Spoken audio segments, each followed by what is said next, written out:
5 software product video mistakes to avoid. Let's go. Mistake number 1, lots and lots of flashy moving text. Now I know that the temptation here is to think that if we have lots of dynamic movement, lots of flashy, crashy stuff going on, everybody's going to associate that with great dynamism and movement and activity and a great product. But in reality, it just ends up being a little bit Alan Partridge.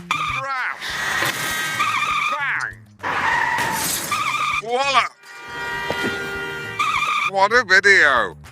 And this doesn't do the core job that we need of a video, which is to explain the benefits and the value proposition of our particular product. So try and avoid this temptation to just go big, whiz, noise, ash, crash, bang, wow, ooh, excellent, something's happening. It doesn't really communicate a compelling message. Mistake number 2, trying to show too many things at once. The temptation here is to try and show all of our features, but the problem is then when we're showing everything, people can remember nothing. And this is because we overdo the cognitive load. In reality, it's much more effective to show one particular feature, doing one thing at one time, and really simplify the visuals so that people are able to follow it simply without having to do lots and lots of additional cognitive work themselves. Now, mistake number 3 is having a very generic visual language. And this can often come when we rely too much on stock images, stock footage, stock transitions, all that kind of thing.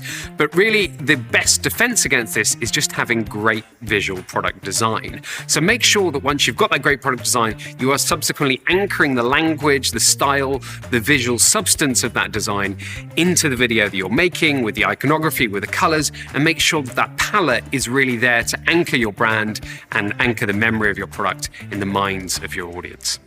Mistake number 4 is shying away from emotion, particularly in the music. Now, emotion is incredibly important in video. It's how we sort of create memory through emotion. And so when we're trying to tell the story of our product, we need to make sure that there's an emotional underpinning. And music is by far and away the best tool to do this. But I think in B2B, we often kind of try and shy away from this because we somehow feel it's sort of not professional. And instead we try and find music that's very flat, very generic, very sort of non-specific. But if you want people to remember your product, you've got to kick in and tie with them emotionally. So have a think about what kind of emotion you want to tie to your video, whether that's humor, whether it's alleviation of angst, whether it's aspiration and hope. You can think about that emotional trigger that really aligns with your business and your brand and lean into that to create a journey, create a story, create the emotion, create the memory, create more purchases.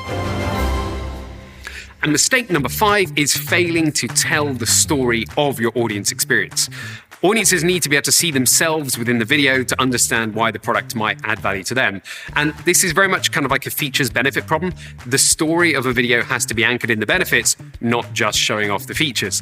And much as we can often, I think, be tempted in our product marketing language to rely too much on just words that ascribe to features, it's faster, it's better, it's quicker, it's more cheaper, whatever, all that kind of stuff that never really works.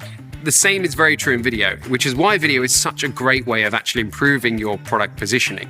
Get clear on the story, the benefits, the journey that your customer has to go on when using your product and what they're going to get at the end of it. When you have this level of integration with the story and the emotion, you create the memory, and people are going to be able to then go and buy from you.